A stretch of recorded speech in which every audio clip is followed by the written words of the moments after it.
soon as I started to really control that and recognize the value of busyness, while everybody else out there is running on the treadmill as fast as they can, Yeah. I slowed down the treadmill, and it's created all the difference. Having owned or operated over 10 businesses in 7 different industries, today's Ask an Expert guest has a very diverse perspective about what matters most when it comes to running a successful business.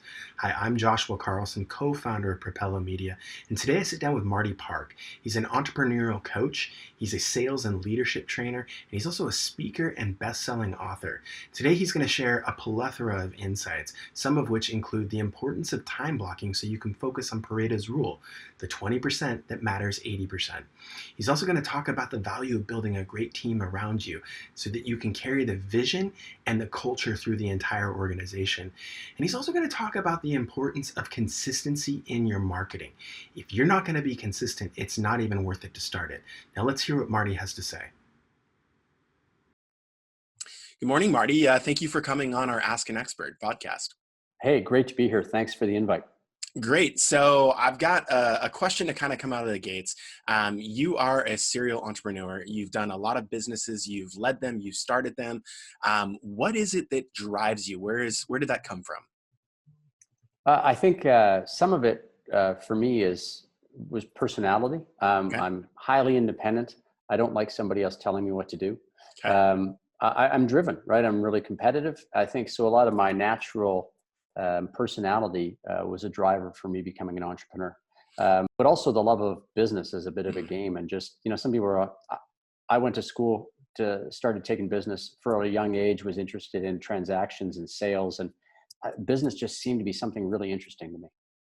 Well, and that's interesting, and I think you've worked in a number of different industries, which I think is great because I find that the more that I've interviewed people, the more that I've found it's not necessarily the business you're in, but it's the passion, it's the execution, maybe it's the customer service or customer experience. Can you talk about, what is the passion within it? Is it sales? Is it leadership? What is the one thing that really gets you going when you're looking at business?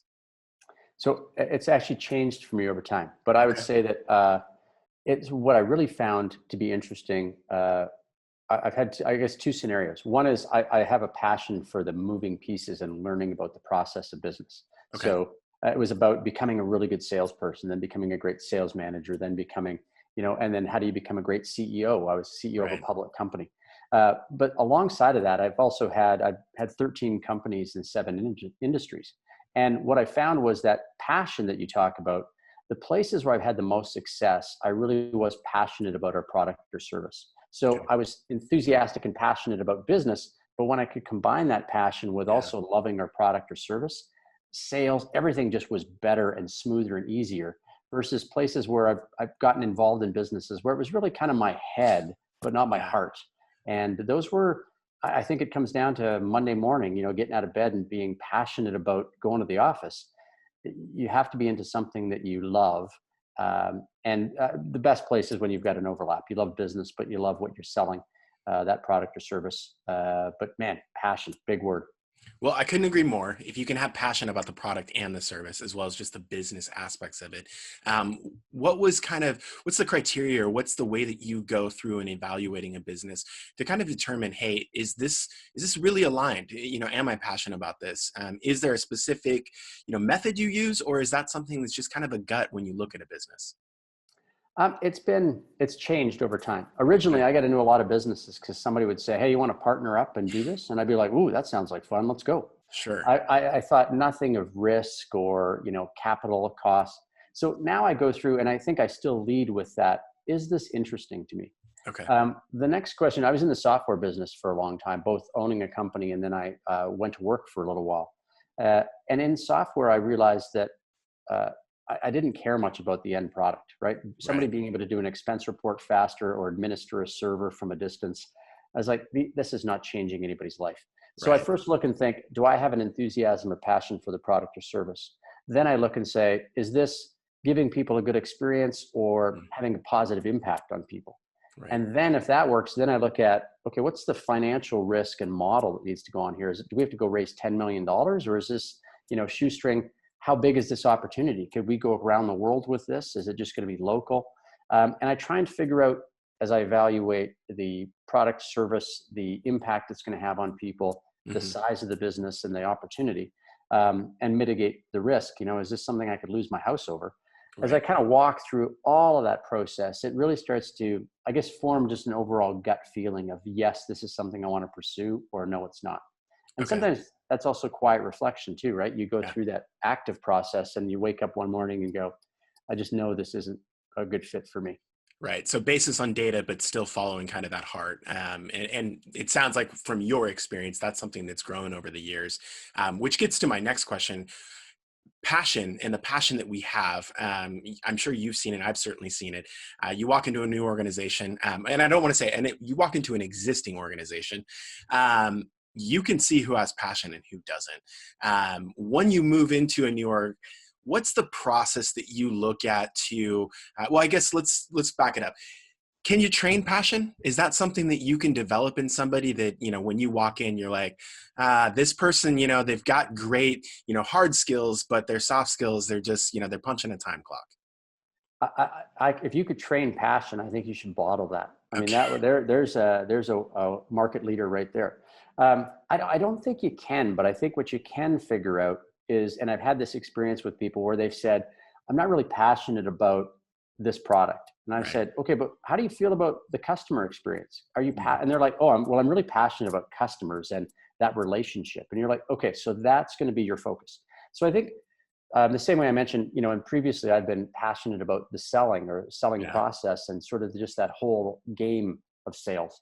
Um, but I think, yeah, so people don't always have to love their product or service, but they may Right. find customer service as a passion, or building a business, right? That growth factor, that challenge is their passion. So it can be different things, but the absence of, and you touched on it, when you walk into a room and you can see, okay, well, those two people are enthusiastic and Yeah. passionate and the rest of you aren't. Those other people we've never walked them through that conversation of, what are you connected to in this business? Where can we find that passion or connect you to it? You can do that, maybe not with everybody, but you could move it from one or two people to the majority of the group and have Right. great success with the same team. But connecting them to the passion and to the business is a really important step to take. And that's great. My colleague Andre Chandra talks about putting people in the right seats. And so it's not just necessarily about skill set, but it is about passion as well. And Totally. it's weird if you're in an organization that's big enough where you've got the ability to kind of move some pieces around. It is incredibly rewarding to see somebody that maybe doesn't have that passion, and you move them into a different seat, and suddenly you see the light come on. I mean, literally, you can see it illuminate, and that becomes contagious as well, which I think is a great consideration. Um, Go ahead. Go ahead. Well, yesterday I had a conversation with a client. They have moved somebody up from a reception position to Mhm. being an office coordinator, and that shift of seat on the bus Yeah. has just lit her up. She has new responsibilities. She is thriving. She is initiating things. They said it's like a different person than the one last week who was sitting at the reception desk. Right. And they knew she had capability. They just needed some time to move her into this new role. But you're right. They just said it's like the performance is 2-3 times what they got out of her before. Yeah. And I think what we miss is taking the time. I'm interviewing somebody here in the next week or so around employee engagement. But it starts first with talking to them. Right. Mhm. And really listening and asking the questions to find out, where are their strengths? Where are their passions? Where are their frustrations right now? And I think too often, and this gentleman I'm speaking to is a speaker, and he gave a speech and he realized he owned a customer engagement firm, and he realized some of his employees weren't engaged, right? And he had this Mhm. light bulb moment, like, oh my gosh, I Right. had this mentality, they'll catch up, when I really needed to look and say, okay, why aren't they catching up? Right. Yeah. Brilliant. Okay, so I'd like to shift gears. You've written a book, Tiger by the Tail, and I want to talk about that book. But Sure. first, I want to talk about the process. So it's something that I've been talking to a lot of people recently, because I go back 5 years and I think about, people saying, hey, you should write a book, you should write a book, you should write a book. And this has become a commonplace. I mean, now it's evolved into, you should do a podcast, but I feel like there's Right. this facade as far as the process itself. So I'd love to just hear personally from you, what was the genesis to get you into writing? And let's just talk about the process in itself from when you first started and you've got, 200 blank pages to where you Right. finish and you've got an actual complete book. So I started with my book started as Post-it notes, Okay. a stack of ideas on a Post-it note list. You start. I'll just jot that down. I'll just Yep. jot that down. And it came from clients, ideas that I'd given clients and people that they said, "Wow, how did you? That's great." And I got such positive feedback. I thought, well, that's a really good idea. Clearly, and I Take that started. one down. Yeah. Yeah, and so, but what I started with was to be able to say, okay, I'm going to do an outline. Mm, So I really had a list of 99 secrets to tame and master your business. Right now, I didn't have that catchy title, but I right. had those. I had a baseline of ideas. I think the first list was 76, Okay. and then I started, and I found this to be really helpful because I've just done the same thing. I started to structure the content of the book, much like sort of the skeleton or the table of contents. Sure. And then I started to be able to say, okay, I'm going to dive into sort of the writing process. And what I found was, unlike a novel where I think you've got to start at the beginning and carry people all the way through the end of the story, as a business book or nonfiction book, it was easier for me to be able to then say, okay, well, here's a section I'm going to work on. Yeah. And I was able to move around. And sometimes I was like, I've lost sort of the drive or the passion for that, or the direction, right, of the Hmm. flow. I've Yep. lost the. So I jumped to something else and it'd be new, and so I moved around in that, and I did my writing process. Really, the two things that were most successful for me was being able to take writing retreats where I would have Ah, 2 or 3 days, yep. and I would literally close myself off. I would write for a few hours, go for a walk, come back, write for a few hours, get a workout in, or go for lunch, come back, write for a few hours, have some wine. Right. Sure. But I found that over the course of 3 days, I would look and say, wow, I just cranked out, Yeah. 25,000 words or whatever that was. And it gave me real um, enthusiasm, like a real boost to be like, oh, I got a lot done. Like I made great progress. And that kept that enthusiasm going. Now, the next thing for me, though, I had kids. And Ah, much like I think this touches on the problem with most people writing a book, is where do you find the time? So there was almost 3 years that went by where, like a new parent, had two young boys. They're only 18 months apart.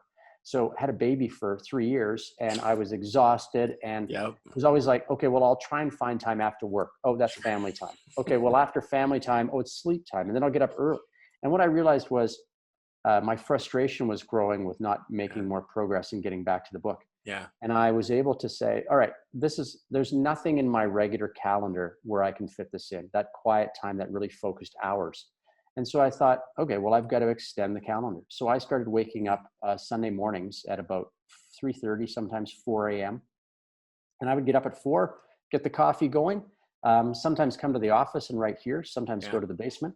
But I would have from 4 until 8 in the morning, Okay. a solid 4 hour stretch. And by 4 hours, I was like, I'm spent. I can't write anymore. Yeah. But that got me through regular, every single week progress. And that Okay. got me through my manuscript, doing those retreat type sessions where you do it Yep. for days. And then this weekly, and I started, people said, well, you must be tired. I was like, I'm more tired from the frustration of not making Yeah. progress than I ever am from one night where I get a little less sleep. Um, and that led me through. And then I finished the manuscript. I then sort of edited the whole thing myself, which Okay. took another 6 months. Yeah. My book now published is 398 pages, so that's why it took me 6 months. And then I, through my publisher, had an outstanding editor who was Yeah. just having that outside perspective, saying, Yep. "I think you're trying to say this, so I'm just going Yeah. to restructure that." Brilliant. And yeah, that was I really stuck to the wording, like Mm, right from the title to what the cover page looked like. When the graphic designer was like, "What about this?" I was like, "No." I heard a yeah. great story from Brene Brown where their publisher, had served up 20 different cover pages, and she was like, "No, none of those." And she stuck to, "I know what I'm looking for when I see it." Yeah. And I had that same experience. I saw it and was like, "That's it." Okay. And then went and did a little bit of testing with people, just randomly being like, here's three, about 30 people. Yep. Here's a couple of different covers for the book. Which one appeals to you? And out of 30 people, 28 of them said this one. That one. I was like, okay, that's the winner. Yeah. So there's a little bit of, call it homegrown research there, but a lot of finding a way that now works for me. Well, I love how you surveyed, because I do think, there's the misnomer that says don't judge a book by its cover, but you But we can't, right? do, right? Exactly. It's like you walk into a restaurant, you see a plate of food, and if it looks horrible, you're like, okay, what is that? Because I want to make sure I don't order that, even though it may taste Absolutely. delicious. Yeah, so you do. So good for you for surveying. I want to go backwards, because the two themes that seem to be coming up is basically time blocking, right? And really dedicating time aside, and whether that's a retreat, which good for you for being able to do some of those, or whether that's you expanding that calendar and saying, okay, Sunday, I'm squeezing 4 hours that really were just, I have the consumption to be able to take those. But the second one is getting an outsider side of eyes. And you did that with your book cover, but you also did it with the editor. But a theme that I'm hearing is we as content originators, we can get so in depth in it. And these little nuances that are inherent to us can be lost on others. So it's great to get an outside perspective to validate the concept that you're working on, because when you read it, you're like, of course it makes sense. Of course I know exactly what I mean. This is talking about leadership in crisis. And the other person's like, I'm not sure exactly what's coming here. You're absolutely right. And I think that outside perspective is actually more and more something I value everywhere, Yeah, right. right? That Yes. it's absolutely true in the book. To have a story where you go, you sort of read it in your mind and it's one way, and then somebody else reads it without maybe the backstory, and so the Yep. editor would say, could you explain and set this up a little bit? And then I'd Sure. be like, oh right, I've just sort of dove into it. I was like, Yeah. oh, I knew the backstory, but I realized as the readers they don't. So I found that outside perspective was even to just say, here's the flow I'm seeing, and then it kind of stops here. How do you, and you were Right. like, oh, I never thought of that. Yep. And I found the exact same thing in terms of people running business, right? That you're in your business the Mhm. same way I'm always telling people, get an outside perspective because they're going to see it different. It's critical everywhere. Yeah. And unfortunately, I think it was a CTO that I'd worked with previously who basically said, don't let your customer be your tester, right? Let's try to do testing internally. Let's try to do some validation before we expose it to the customer. Genesis for the book. So I love how you started this with Post-its. I talked with Sasha Strauss, and he's a great storyteller, and he uses this story arc concept, which is literally, Post-its, right? And he's got Yeah. this, and he puts them. Were you doing that before? Like, as just like, hey, these are great ideas, I'm going to put these into the great idea bin? Or were you actually consciously saying, hey, I'd like to start putting ideas together for a book? Which one of those was it for you? So I would say, no, I was just putting ideas together. In fact, my Okay. intention was, and the intention behind for me writing the book was, if one entrepreneur reads this and goes, secret 3, 17, 48, and 96 really helped me in my business. I was like, Yep. that's worth writing it all. Right. My coach named Steve, Steve had said, are you a lunatic? What do you want to write a book for? Why waste Yeah. your time? Like, do you think you're going to get famous doing that? Don't bother. And I was like, no, it really does feel like a bit of a calling. Yeah. But the intent though was that I started with these ideas thinking I'm going to create a little ebook, or I'm just going to Okay. create some snapshot PDFs that I can send to clients on, here's a good idea. And so they'd be little tools. And then it started to, I don't know what day it was, but when I started to kind of sit down with that folder of loose scraps of paper and Post-it notes, that I suddenly went, maybe there's a book here. Okay. Now that being done, now in the second book, I've already got a second and third book idea. Okay. It's very different because now my intent right from the get-go is, oh, there's a book here. But certainly for the first one, it didn't start that way. It was really like, I got to start to write down some of these ideas that are clearly impacting people in their business or how they're thinking about things as an entrepreneur. And I was like, okay, well, I got to start to share some of this. But Sure. yeah, it wasn't necessarily meant as a book from the beginning. Okay. Well, I like that. And I think that that's just a good habit, whether you're gonna, you're consciously doing it for a book or not. Start putting these ideas down, because they're reusable and they can be applied in a lot of different areas, a lot of different clients that we work with. As far as the book itself, what are some, you've got 99 secrets in there. What are some good ones that you want to share? Wow. So one of them, yeah, 99. I've only got one out of the 99. Okay. You know Fair what? enough. One of my favorites is, and I'll start broad. So I have a section or a segment called sell, sell, sell, all Okay. around the aspect of, and I'm a big believer that most small to medium-sized businesses, part of their challenge is they get caught up in operations. They get caught Yeah. up in customer service or delivery or finances or, all sorts of other things. And what they lose sight of is every day we have to be out selling. Yeah. You have to be reaching out to new customers. You have to be making an effort. And so the whole team needs to be thinking, hey, selling is part of our business every single day. And so I think that for every business I've seen where selling is a positive thing, it's part of their culture, that everybody engages in it or knows kind of what the role they might play in that, Sure. that those businesses have more success because they're not always starved for customers and cash flow. So I think that's a really important thing. I mean, I talk about the importance of culture, and not only culture for a good experience for your team, but also the recognizing that a culture is people have to fit that, and that performance needs to be a piece of that culture, and that people should be A players. Your business deserves great people. It doesn't deserve like, well, he's okay, so I guess we'll bring him on. Like it is, you're like a sports team where you only want the best person at the hoop, or you only want the best person off the tee, or the best person on the scrimmage line.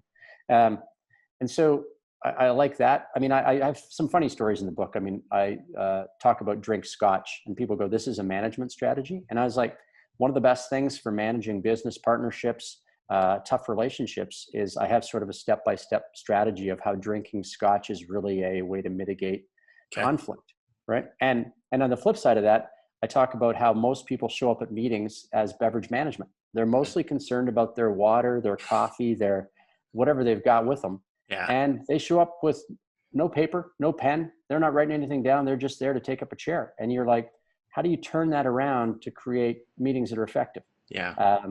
And so, there's all sorts of things. I think one of the big ones right now that in 2020, I've said to people is the vision you have for the business. It might be flexible in that you're changing the business model. You're experimenting with more stuff online. More of the business is virtual.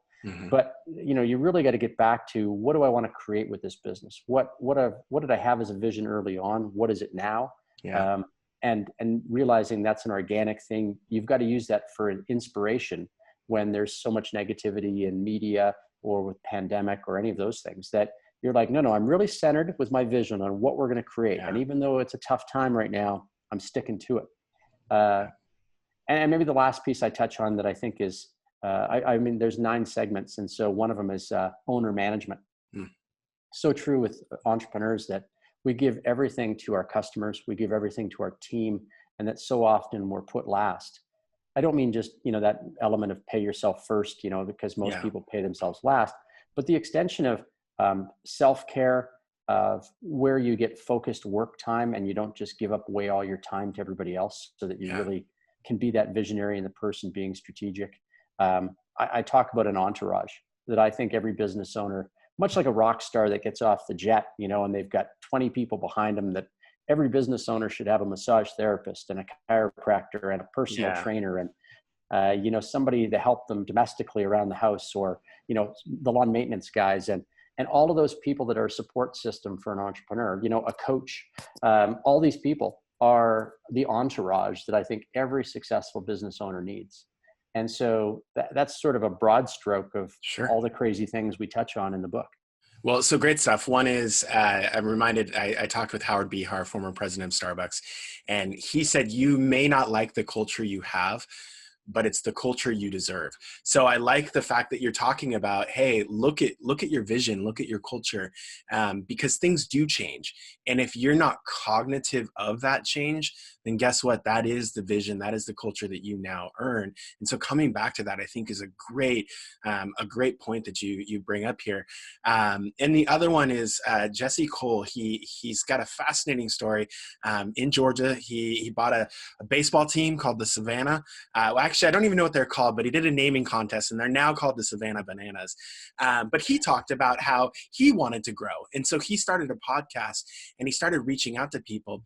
And one of the things that he had that I think aligns perfectly with your entourage is that successful people are not as busy as you think, because busy is not a reflection of success. Busy is often like a deterrent to that success.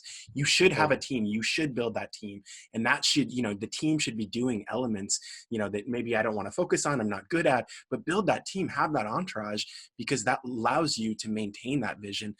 So it doesn't waver down the road. Yeah, we get, you start up a business and you're busy doing everything, right? I often say, Yeah. I used to be the salesman, the sales manager, the finance guy, the janitor on the weekends. And you're busy all the time. Right. And I love the idea that at some point, the entrepreneur and business owner has to be able to push back and go, you know where I'm really valuable?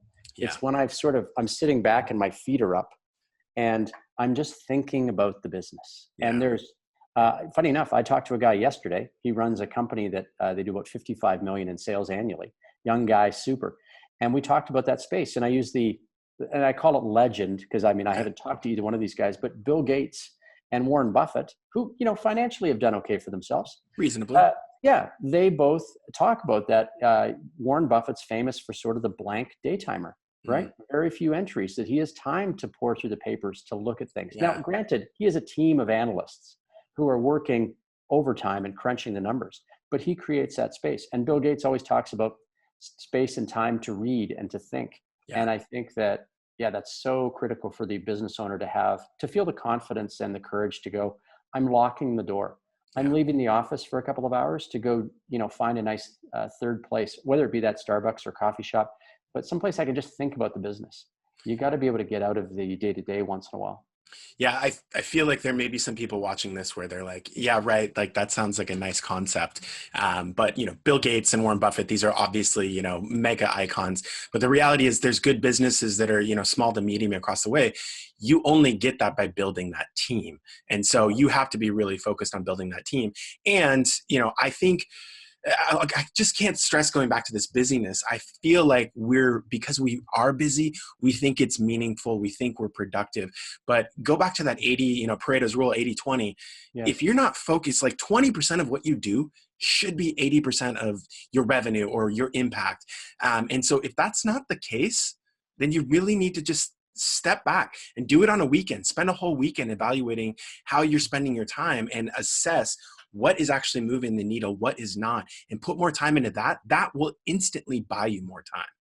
Absolutely. Yeah. The outside perspective is that busyness is success. Right. And when you really, and when you talk to people that are successful, they're quick to say, like, time is my commodity that I'm Yeah. lacking. Right. And as soon as I started to really control that and recognize the value of busyness while everybody else out there is running on the treadmill as fast as they can, Yeah. I slowed down the treadmill and it's created all the difference. And you're right, it's that 80-20. Yeah. Yeah. And I know it's true. Small, medium business owners, even executives, like people say, well, I can't just, what am I supposed to do? Park all my work and just be strategically focused? No, of course not. Right. But even if you could create, and I often with clients say, listen, let's just create a couple of hours a week. Let's create Okay. a 2-hour window. We shouldn't have any problem with that. Even if it's, a Friday morning, you go for breakfast by yourself and you Yep. bring your journal or some of the documents, your strategy work. Man, and the other thing I love about, as soon as they do that, they feel more control. That ties them back to, I remember what we're doing here. Yeah. They're better directors when they get back to the office. Yep. The ripple effect is huge. Yeah, I can attest to it personally because I think I was a busybody early in my career. And it's only really been recently in the past few years where I've actually started to accept and allow that process to take place. And it's just kind of an awakening. Okay, so I want to get back to a little bit more tactical. You have the book. From a marketing standpoint or distribution, like what's that process like? How do you get it out there? How do you get in front of eyeballs? So, this is a big learning for me Okay. was occasionally, if you have enough profile as a celebrity or whatever, Sure. Michelle Obama had no problem getting to That's the weird. New York bestsellers list, Yeah. right? Huh. She was sort of earmarked for it right out of the gate. Yeah. But for the average author, that's not the case. And Yep. I think I had great success. We did a great job with our database, with promotion right out of the gate to be able to get to Amazon bestseller status in the US and Canada. And so that was really good. And so, the first week you're doing the dance, woo! And then the second week comes and you realize, okay, right. And just like a whole new business, Yeah. every week now is, what are we doing to market the book? What are Yeah. we doing to, this type of interview is an opportunity for me to talk about it and promote it. Sure. What we've had to do is really become students of how do you market books? What type of audiences do we get in front of? Where do we get promotion? Where do we advertise it? Mm-hmm. So we've got a marketing campaign around, and we've trialed everything from Instagram ads to Facebook to promotion on LinkedIn, like a variety of things. But I really have understood now that much like a business that has an ongoing marketing campaign week to week that you're testing and measuring and trying new things, that the book is exactly the same. Okay. That most writers get to some element of bestseller status over time. It's not in the first 2-week blitz. And I think we're sort of in the publishing space fed something that's sort of a bit of a misnomer, that the likelihood of you having that eclipse of 50 million units sold is probably not going to happen. I know of an author that I loved who was on Joe Rogan, and he said that was the tipping point. But he said, hey, the book out for a number of years, or at least 18 months, and then that happened, and boom, then it started to roll. Right. And so you've got to keep working it. Yeah, that's Robert Glazer. He talks. He has an email that comes out every Friday, and he started. It was literally an internal. It was just, hey, here's something that's happening right now. Here's a point of view. He sends it to his team, and he said he'd been doing it. I talked to him about a month ago, and he's been doing this for almost 6 years. It's just it's literally an email. It's effectively a blog. It's a blog post in an email format that he sends out. He now today has 200,000 subscribers, and so his takeaway was, it didn't happen overnight. If you build it, they will come isn't reality, right? Unless you have this status like a Michelle Obama.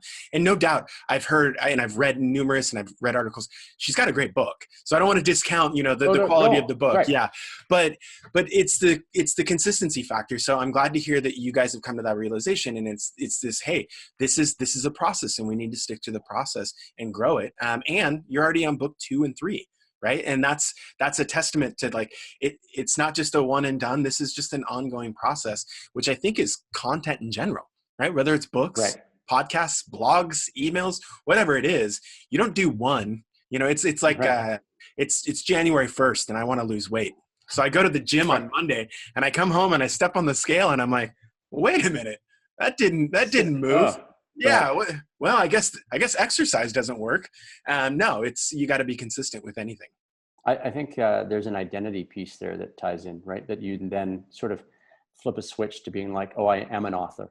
Yeah. Oh, well, now that I'm an author, I guess I'll create, right? Or even having that label of, like, I'm a content creator, whether it's podcast or whatever that method is. But that's a big shift, that when I sort of got over that place, that it was like, oh, that's now part of my identity. So it changes the way I'll continue to pursue it. The other word I want to touch on was your consistency. Yep. I think that has to be one of my favorite words for success. Yeah. I mean, you ask about how did you write the book? Really getting up early on Sundays consistently, right? Consistently coming back to consistent marketing of the book. As a business owner, the consistency of all the things we did time and time again, that much to your point, like the person who's got a following of 200,000 people. Yeah, they've got that over years of consistent every week, the newsletter or that blog post goes out. And that hands down, I talked to somebody who had said, I've been doing a podcast for 7.5 years. And he said, I used to think it was quality content and consistency. He goes, now I realize I totally had those backwards. He said, it's consistency. People know when it's going to come out. Yeah. He goes, sometimes the quality hasn't been that good. Sometimes our content is okay, but he's like, man, it is out like clockwork.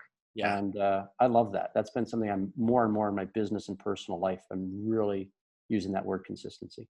Well, our joint friend Mark was talking about, when he looks back at his original podcast, about how he kind of cringes at times to where he is now, but he stayed with it, right? And so to your point, quality doesn't have to come before consistency. Consistency should be there from the start. Your quality will should naturally get better. If you're not paying attention to it, there's obviously an element there, but so let's shift gears. You've done speaking before, and speaking is clearly, the world is upended, right? I have a very good friend who got into speaking 2 years ago and just really broke through in the Q4 of last year. And, now he's like, well, I got to rethink things. Yeah. What have you seen in the past few months, just from an event speakership? Are there any things that are of interest to you that you think are dynamic? And we'll just start there. So, I had a similar thing. All of my speaking engagements and even some of the live training we had just came to a complete halt. Right. With this idea, like, oh, we'll just postpone it a few months. So now what's happening is people are asking, reaching out to be able to say, hey, can we do something on, over Zoom or a virtual presentation? Right. One of the things I think is really interesting, I have a good friend, Kevin, and Kevin, with a television radio background, Mm. has really built out a bit of a studio. Much, Okay. much like, you have your 6 o'clock news where there's the Yep. news desk and the weather guy off this way and the sports guy. Yeah. And he has recognized, well, if I'm going to do this virtually, doing it just like this, where, the standard Zoom perspective of, chest up, he said, well, what if we change the experience that now people can sort of see the room, that I can transition to the whiteboard and be able to do something, that I can, transition to a slide that I can. And I think it's one of the most innovative things I've seen in Sure. transitioning to be able to really do that keynote presentation Yep. that people are engaged with. I think it's so easy to be on a Zoom call now where that half the people are off like this looking at a phone. Right. And so I'm looking to say, okay, well, if virtual is going to be part of it, where at least for the short term, that there's still opportunity to reach groups. It's Yeah. just now in a format like this. And I have to say something when I say to people, well, we could do a Zoom call, the value perception of that is so low.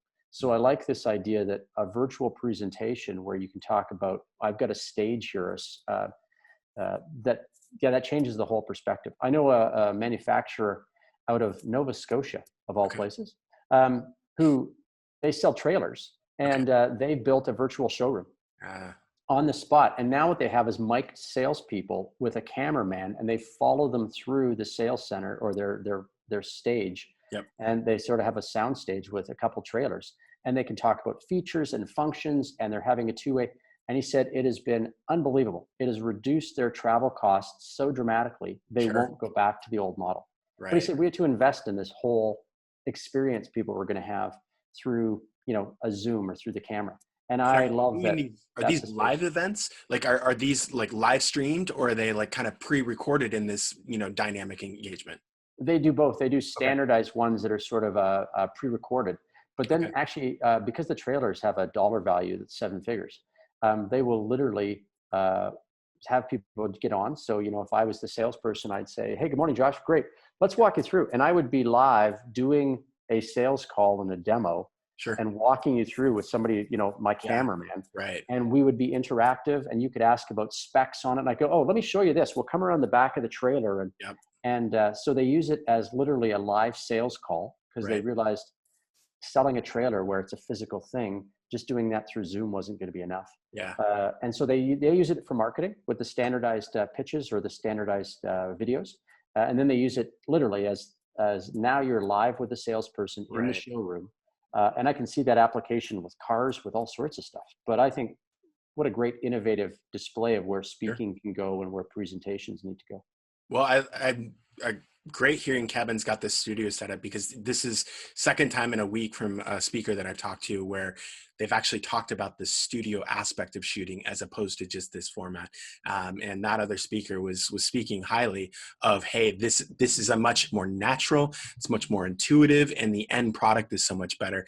And he was actually sharing that the way that they structured it, he recorded it, and then when it was actually played to the audience, he was online and he was fielding questions in real time while the recorded version of him was speaking. And he said it was a really interesting aspect for him to be able to engage in a way that he's never been able to do as a speaker.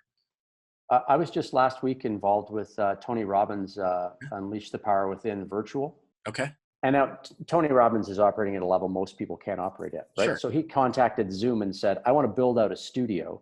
And so it is literally like like an arena, like a theater or stadium, Yep. where he could see 1,000 people at a time, all their Okay. faces. So sort of, you can imagine a wall of little Zoom screens, Yep. but he could call people out, and he could be like, Marty, I see you there. Josh, I see you there. And Uh, he did a 4-day thing where in the studio he had space for his dancers, for people to do events for other. I yeah. mean, it was the next level of where things can go on a virtual basis. Is it totally the same as being in that No. immersive experience of the studio or the stadium? No. But you want to talk about taking it to the next level. It was outstanding in terms of innovation again there. Yeah, well, they say necessity is the mother of all, innovation. Yeah. And what I love about this, and don't get me wrong, I feel horrible saying that because I think that, there's a lot of, impact from health and wellness to, business health. But the reality is when times do get tough, innovation steps up. And because of the duration of this, I think that the trailer company is a great example of a business that they had permanently adopted. I had a guest on Hmm. earlier. They've got 2,000 people in their company, and I interviewed her about a month and a half ago. Talked to her this morning, and it is now permanent. They're permanently shutting down corporate because they've evaluated, like, hey, there's an operational efficiency, and when things get safe, when define what safe is, and they'll go Right. through that process for their own. But when they get safe, they're going to get a much smaller facility that will be kind of a co-working space that people can come into whenever they would like to. They can reserve a conference room, reserve a desk. But this change, this adaptation is exposing there's different ways to do things. Now, I fully believe when events come, when things do get back to normal, we will have normal events again. I think there's pent I up agree. demand, and there's so much value to being able to be shoulder to shoulder, in a crowd and meet people and, talk to clients and get that FaceTime. That's priceless. And you as a speaker, I no doubt know you can't wait to be able to have a crowd back because, the crowd feeds a speaker. Absolutely. Yeah. We can't stop being human. Yeah. Right. And I think you're right. Like, I can't imagine going to a concert or being in, I think about being in a mosh pit at a concert right at the front, crushed by people and jump. And you'd be like, how do you do that virtually? Well, in the Right. living room, it's just me jumping up and down. Right. Uh, but I do love the idea that while I want to be able to find specific places like going to concerts or that conference or times where you want to bring people together like humans, right? Yeah. Where you can get back to giving people a hug or shaking hands. That you're Definitely. right. The day-to-day efficiency of I've got to drive an hour and 15 minutes to get to the office. I've got to then drive back. I'm sitting Yeah. in my cubicle as if that was the most effective way for people to be able to find their creativity or to be most productive. I mean, yeah, I think we've just stumbled onto the idea that that's a little bit old. And uh, there's a difference. On one end, it's going back to the exact old way. The other end, it's everything's virtual. Yeah. I think for different companies and different people, it's It like, will ebb and well, flow. yeah, there's a hybrid there, or there's a continuum Yes. of Yeah. options that you got to be a look at. Okay, well, so is there anything else you think is important, either that you're seeing, with what you're working on right now, or you're seeing in the marketplace that you think we should talk about? The big thing for me, I think, one of the ones that sticks is that the pounding that everybody takes mindset wise. Mm. And I say that because we touched on vision. Yeah. I think going back to having time where you, particularly as a business owner, where you've already got the stress of supporting all of your team and your customers, there's a whole ecosystem that's depending on you. I think to be able to create some space where you're not listening to the latest, greatest headline of doom Yeah. is really important. And then to have some positive things you can turn to, like, your vision or your goals for the business, or getting back to that there's an abundance of customers out there. Maybe you just got to figure out how to get to them, Yeah. right? I mean, and the obvious one is the restaurant, where it's like, well, everybody used to come in and now we've got to deliver the food. Yeah. But the customer hasn't gone away. The hungry people are still there. Right. So I like that there's a positive undertone to everything, and you've got to be able to find that. And every day, it's really like a practice of getting back to grounding yourself in the positive of what the change you can be, right, in your Yeah. business as an individual. That you are going to be like a source of strength and a source of this is the way we're going, people. Let's go. Right. I think that's powerful, and a big thing that I want people to get back to is, you don't, while you're being inundated with all the bad news, there's lots of great stuff happening and lots of stuff you can control. And that if business is down, you adapt because it's still there. Still, people didn't just suddenly stop buying your product. I mean, I'm still desperate to get on an airplane and go stay at a hotel. And I mean, the Yeah. hotels can keep marketing to me because I'm here. I want to hear from them. I'm ready when they're ready. Yeah, exactly. Right. So I think I want to be a bit of a voice of hope that way, that, while all is not lost, right? Yeah. Well, Adapting, sure, but we need more of that hope. I mean, and I think that, what we're seeing, especially in the media, is we're seeing the same report over and over. We've been seeing it for weeks. So, whether the number's 400 or it's 200 or it's 300, it's effectively the same news. We're still struggling with this problem. Okay, Right. that's going to happen. Jack Daly, he's one of my first guests, and he just said, look, I just focus on what I can control. Right. I mean, because Yes. if I let that consume me, then suddenly it's consuming what I control. And that's not helping me as an individual. It's not helping my colleagues. It's not helping my family. So I applaud you for making that the last point, because we need hope, and there is hope out there, and there are great stories out there. We just need to be cognitive to look for them and to Right. take that time out, because it's so much more healthy for you. Those good stories are not on the front page of any newspaper. Right. Online or in your hand. That's not the place to be looking. So you're right. You got to put the effort in to find it, but it's there. Well, Marty, I want to thank you for coming on. This has been Yeah, a really thank you. fun and engaging conversation, and I look forward to having you back in the future. That would be great. I've loved it today. Thanks for your time, Josh. All right, thank you.